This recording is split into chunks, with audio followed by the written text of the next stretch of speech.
अगर आपने अभी तक हमारा चैनल सब्सक्राइब नहीं किया तो अभी सब्सक्राइब करें और बेल आइकॉन को क्लिक करके हमारी लेटेस्ट वीडियोस के बारे में अपडेट जानें। उपचुनाव में टिकट की दावेदारी के लिए बीजेपी में रार। स्वार सीट और बांगरमऊ सीट को लेकर विवाद तेज। बीजेपी फिर दागी के परिवार पर लगा सकती है दांव। स्वार में सीट के 4 दावेदार आए सामने।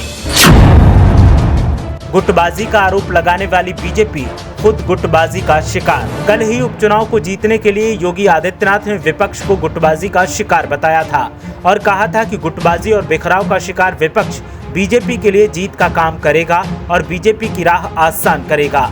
लेकिन अब जो खबर निकलकर सामने आ रही है वो बता रही है कि बीजेपी खुद उपचुनाव में गुटबाजी और खेमेबाजी का शिकार हो रही है, फिर चाहे वो बुलंदशहर हो या फिर बांगरमऊ और या फिर स्वार विधानसभा सीट। सबसे गजब की बात यह है कि बांगरमऊ सीट से बीजेपी फिर दागी विधायक कुलदीप सेंगर के परिवार से ही किसी न किसी को मैदान में उतार सकती है या फिर किसी अन्य करीबी को टिकट दिया जा सकता है जिस पर विवाद हो रहा है।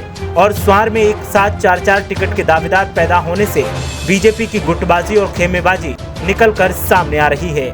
ऐसे में सबसे पहले जानते हैं कि बांगरमऊ में किस किस का नाम टिकट की रेस में आगे है और फिर जानेंगे कि स्वार विधानसभा सीट पर रार किस बात को लेकर है और बीजेपी के घर से कैसी खबरें निकलकर सामने आ रही हैं।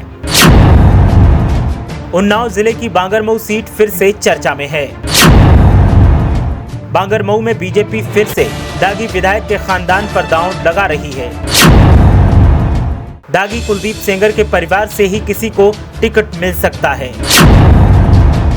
कयास है कि कुलदीप सेंगर की पत्नी संगीता सेंगर को टिकट मिल सकता है। संगीता के अलावा नवाबगंज ब्लॉक प्रमुख अरुण सिंह का नाम भी रेस में शामिल है।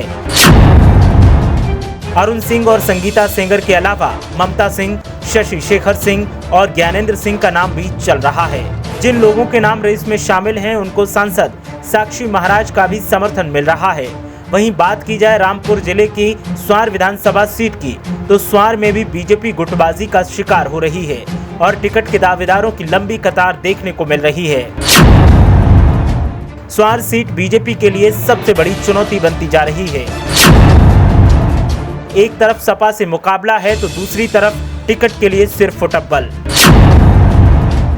बीजेपी स्वार में 2 मोर्चों पर जूझ रही है और कोई उपाय नजर नहीं आता। इस बार स्वार को जीतने के लिए बीजेपी पूरी ताकत झोंकने वाली है। स्वार से बीजेपी के टिकट के दावेदारों की लंबी कतार है, लेकिन 4 नाम रेस में सबसे आगे बताए जा रहे हैं। सबसे पहला नाम आजम खान के खिलाफ जंग का ऐलान करने वाले आकाश सक्सेना का है। आकाश सक्सेना ने ही आजम खान के खिलाफ केस करवाए थे। आकाश सक्सेना के अलावा महेश मौर्य का नाम भी रेस में शामिल है। महेश मौर्य मसवासी से चेयरमैन रह चुके हैं और अब विधायक बनना चाहते हैं। इसके अलावा लक्ष्मी सैनी का नाम भी टिकट के दावेदारों में शामिल है। लक्ष्मी सैनी पिछला और उससे पहले का एक चुनाव हार चुकी हैं। मसवासी से ही मौजूदा नगर चेयरमैन भी उम्मीदवारी में शामिल हैं। मसवासी के चेयरमैन हरिओम मौर्य लगातार गोटियां सेट करने में लगे हैं। मसवासी से मौर्य समाज के दोनों नेता कैबिनेट मंत्री स्वामी प्रसाद मौर्य के जरिए खुद के लिए टिकट की पैरवी में लगे हैं। वहीं आकाश सक्सेना को लगता है कि पार्टी आजम खान के खिलाफ जांच में सर्वे सर्वा रहने की वजह से उन्हें टिकट दे सकती है और लक्ष्मी सैनी को उम्मीद है कि 2 बार हार का सामना करने के बाद भी पार्टी एक बार फिर उन पर भरोसा कर सकती है और उन्हें उपचुनाव का उम्मीदवार बना सकती है। हर नेता को ऐसा लगता है कि पार्टी उन्हें ही उम्मीदवार बनाएगी और बना भी सकती है, लेकिन पार्टी आलाकमान किसे टिकट देगा उस पर सस्पेंस बरकरार है। फिलहाल तो टिकट पाने के लिए जोड़ तोड़ किया जा रहा है और बांगरमऊ के साथ साथ स्वार सीट बीजेपी के लिए बड़ी और विवादित चुनौती बनती जा रही है। खासकर बांगरमऊ को लेकर विपक्षी दल अब बीजेपी पर निशाना साध रहे हैं।